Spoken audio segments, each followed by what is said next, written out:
Welcome back to the mix. So tonight we're joined by our girl and guest co-host for the entire show, thankfully, MKXYZ.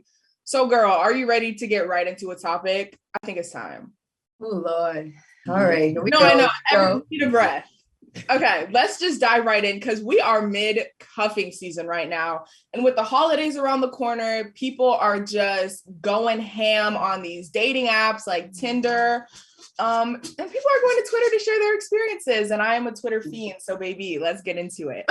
So this guy's Tinder bio says, looking for a wife for the holidays. Like, do I look like a seasonal employee to you?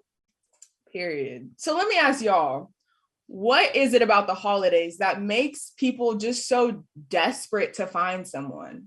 That cuddle weather.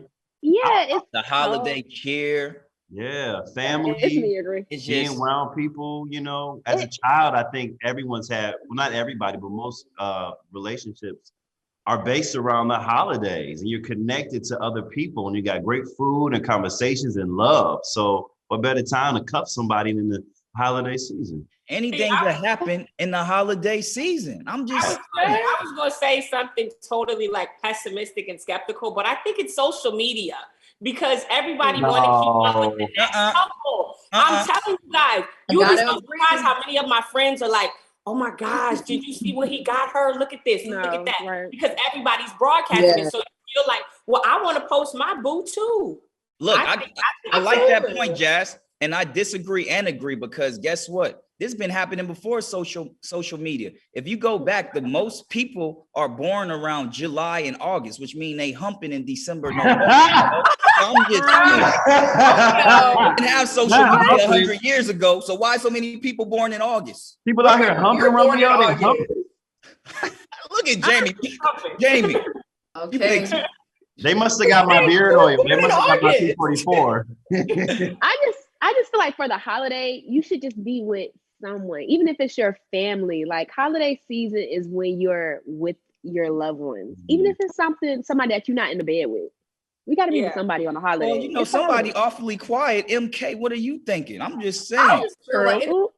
You got a few reindeers and elves over there. I have to agree with Jazz, but I also have to, because you also have to look at from a perspective, like, what if people don't have family? What if people don't have friends and they feel alone? Now you have the social media. Now you have media in general. And then not to mention Netflix, Hulu, Amazon, and the rest of them posting all these, putting up all these movies where it's like, there's so many relationships where it's like, oh, I gotta be home with somebody, I gotta go out with somebody, or oh, they stood me up, or oh, they didn't give me something. And it's just, you know what I'm saying? Don't nobody want no toxic seasonal drop off.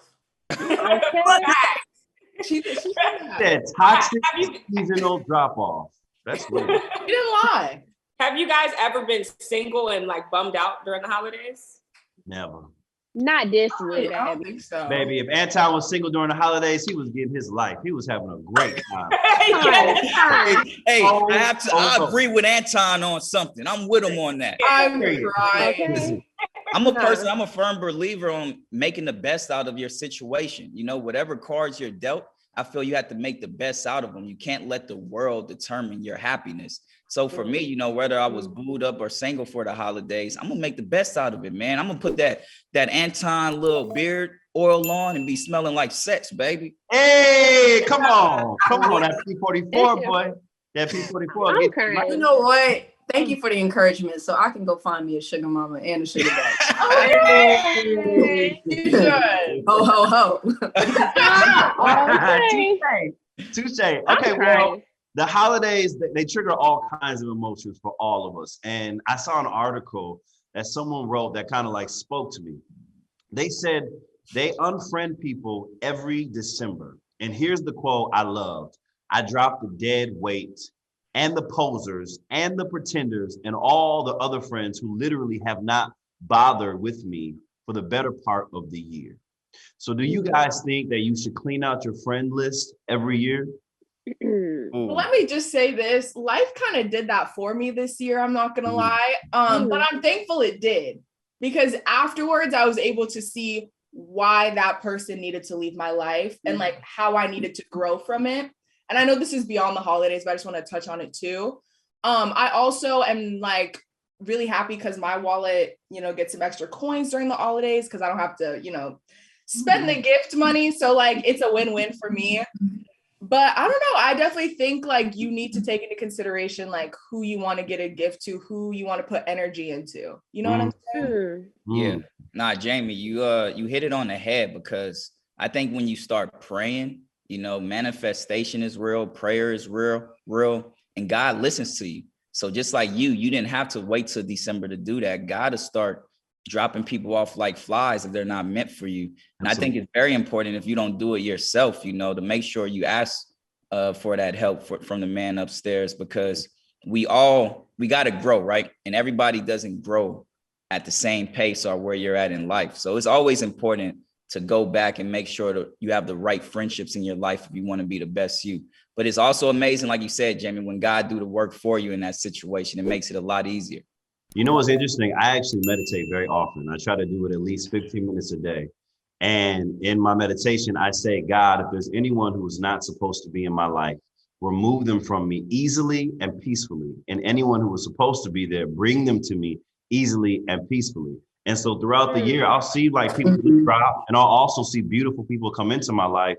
And it's not just December, it's throughout the whole year. So I think, like Romeo said, when you're aligned spiritually and you know, you pray, you meditate, those people come in and out of your life easily and peacefully.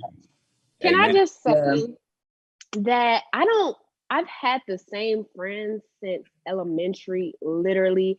I don't have a big friend group. And I don't know if that's because, you know, I'm not really a good friend myself. Actually, I do know that. For one, I'm not the best friend myself. So if anybody's going to get cut off, my friends probably would love to cut me off every now and then. But why? They've known me all their life. Why would they cut me off? You know, my friends keep talking about, oh, I'm going to get you a gift for Christmas. I keep saying, don't, please don't.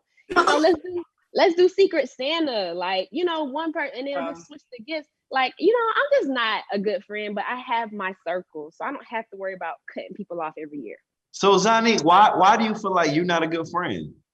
Well, I feel like I'm not always a good friend because, for one, I don't check in with my friends. If I talk to them, it's because they called me.